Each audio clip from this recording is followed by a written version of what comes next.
Eddie, do you want to just quickly describe it again for those that may have just started watching us while I bring it up here? Where is it? Yeah, this is just a little sketch video I made on TikTok when we endorsed Cornell as an institute. So it's got like 175,000 views now. I was trying to appeal to working class people and tell them to get away from the two-party system. Okay, so great description. Let's listen. Listen, I don't love Trump myself, but he's our only option. Yeah, well, I don't love Joe Biden either, but I think he's the only viable option. Well, Joe Biden's pushing us towards World War III with Russia. Well, Trump said he was going to end all the wars last time, and he didn't. And he's just too reckless on Twitter. He don't even have a Twitter anymore. Guys, you don't have to vote for either of them. Cornel West is running with the People's Party. Well, ain't he a socialist? Yeah, he's a Christian socialist. So he wants to end all the wars and invest in things like healthcare and infrastructure development at home. Well, that don't sound too bad, actually. And I'm a Christian myself. Wait, hold on. Won't a third-party candidate hurt Joe Biden's chances to win? Who cares, man? The guy just cut food stamps so he could increase military spending to $900 billion. He's not a progressive, and we need something new. You know what? You're right. I'm leaving the Democratic Party and voting for Cornel West. And I'm leaving the Republican Party to vote for a good Christian man. Let's go, dude.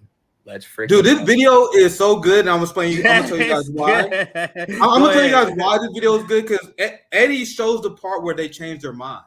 And that's actually important because people are so ingrained in Twitter and in political dialogue, they're used to people who are rigid in their beliefs and don't budge. And I'm speaking as someone who knocked on thousands of doors, talked to countless people. There are people who will be like, what are you talking about? And as soon as you explain it, like, actually, that makes sense.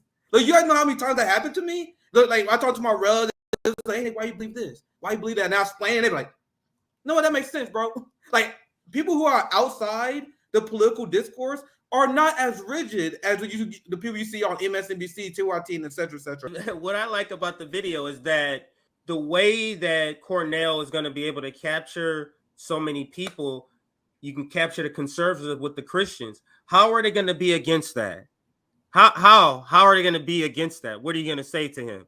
He's not running as a Democrat.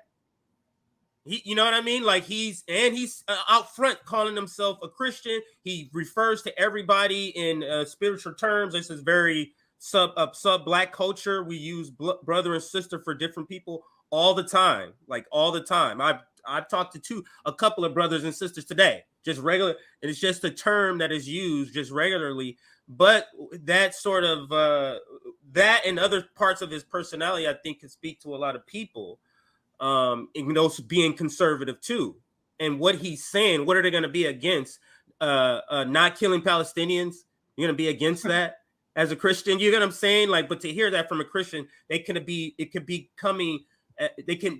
be more receptive to the message coming from a person who is a Christian. So that's the point I wanted to make about that. Yeah, thanks so much for playing the video. I'm glad you guys liked it, but I just think that's an underrated part of his campaign. I know a lot of people in my family who are going to run to the polls to vote for him because of that fact, because of the aspect that he's Christian. And, religion in the church, especially the black church, has always been, at the site of resistance. It's always been used by the toiling classes in American history to resist against the colonizers and the oppressors and the imperialists. So I think him drawing upon that tradition is going to be pretty powerful with a lot of Americans. Even if we have criticism of Cornel West, I am not going to allow bad-faced, shit-lived attacks against a third-party movement. So that's where we come in. We debunk this nonsense. Luckily, they don't have the kind of political reach towards our generation anymore. So let me continue to read it. He said, how does Cornel West battle against damn POCs trying to smear him and make him seem like a traitor to his people? I can smell Clyburn BS already. We already seen a few people do that. We saw, as I said, one of the biggest Uncle Toms in politics, and I do not use that term lightly. Ben Dixon came out here like, oh my God, we can't support Dr. Cornel West because what if we get Ron DeSantis? The biggest cornball there is Ben Dixon. He don't give a fuck about a black agenda. He's like, I don't give a fuck about a black agenda. I don't give a fuck if Democrats are funding police more. In fact, I support the Nazis in Ukraine. That's why, once again, I do not use that term lightly. But if there's a few motherfuckers that fit in line of what it means to be an Uncle Tom, it's Jim Clyburn and commentators like Ben Dixon who telling people to fucking funnel into the Democratic plantation. Pathetic. and disgusting. I don't even believe in endorsing candidates. I don't believe that's in our best interest. But we can organize a movement build with Dr. Cornel West, and if Dr. Cornel West, as a leader, shows that he's organizing with us, he's building movement with us, then I may vote for him at the end. That's, I think, how we should do at Workers. This shit where we declare our support for a candidate a year before election is the dumbest shit ever in hindsight. It does not work. That shit does not benefit us at all. If you find a candidate that you like, and you know you're going to vote for them, keep that shit to your grave, son. What do you get announcing your support for a candidate other than likes on social media? And that's a serious question. Other than likes on social media, what do you get by pledging loyalty to a candidate? Don't worry, I'll wait. But people do it. It don't make no sense. Even if you like someone, you support them, shut the fuck up and let them earn your vote to the day of the election. And that's what I'm going to do with Cornel West. Let's see how serious that his campaign and election is going to be on movement building. Is he going to be at Tour for Report for us? Is he going to be boosting mutual aid? Right? You know what I mean? This is the kind of stuff I'm interested in. Even though I love Dr. Cornel West. Right? But we got to be real. We got to be serious. Like, this is not a game to me, guys. This shit is not a game at all. People just be like, I like RFK because he said something. Nigga, this shit is not a game. If you don't have a strategy to organize outside of two-party duopoly, you are a trash to me. Especially if you pound around with Zionists and shit. People like RFK because he had good COVID taste. COVID is over. Where's future vision, motherfucker? Yeah, he good at talking about something that's already over. What's your future plan, sir? His future plan is to buddy up with Zionists. You guys want to build a movement with a guy that is fucking buddying up with Zionists? Get the fuck out of here.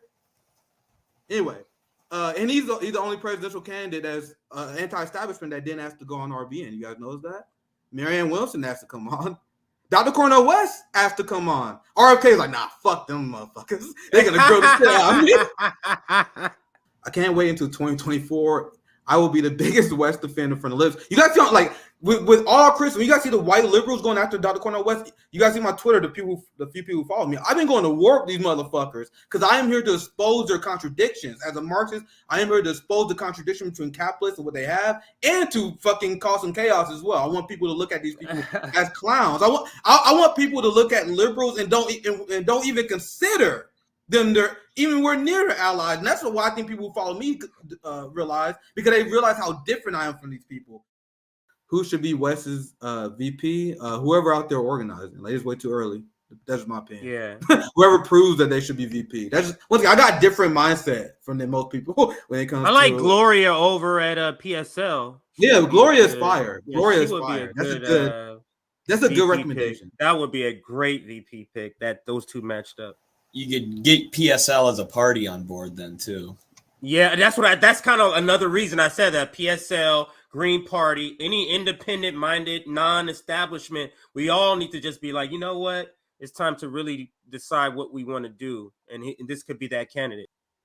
Yeah, Gloria. Look at Base CJ with a Gloria reference. Gloria, yeah, that would be great. One of the few people that has the balls to stand up against the empire lies against North Korea. That's why she wasn't on the ballot. I can't vote for her because she wasn't in the ballot in Missouri, but I 100% would have. She just wasn't on the ballot. I think she was in ballot like Florida, Seattle, and a few areas like that. But I think she had like, if I remember, I may be getting this wrong, but I remember I talked to someone who friendly with PSL, and they like had like 10, 15 states, something like that. I just couldn't vote for her. She's base as hell, and she's definitely someone that been on my guest list, but I just need to find a way to reach out to her. She's extremely based. But I mean, this is a no-brainer. Everybody, we kind of knew what this was going to be. The reason I put it up there, I feel like I have to create receipts when I hear the professional managerial class just say just ridiculous shit. And I was hearing them say the reason they weren't supporting RFK when it was just RFK and Marianne Williamson. Yeah, RFK is great and this and that, but by far, Marianne Williamson has the best left positions. That's what I heard. And I was like, that's absurd. That is absurd. And then when Cornel West got in, I was like, I think Marianne Williamson would actually be number 3 in that. And that's actually what this poll is bearing out, Nick, Zoya, and Apollo, that Cornel West, of course, is getting the majority. And here's the question. Regardless of what party they are running under, which candidate has the best left policy positions? and by far, like Yeah, by they got far and almost away, 5,000 votes too. That's like almost Cornel 5,000 West. votes in that poll. Yeah, we're about to hit 4,800 votes.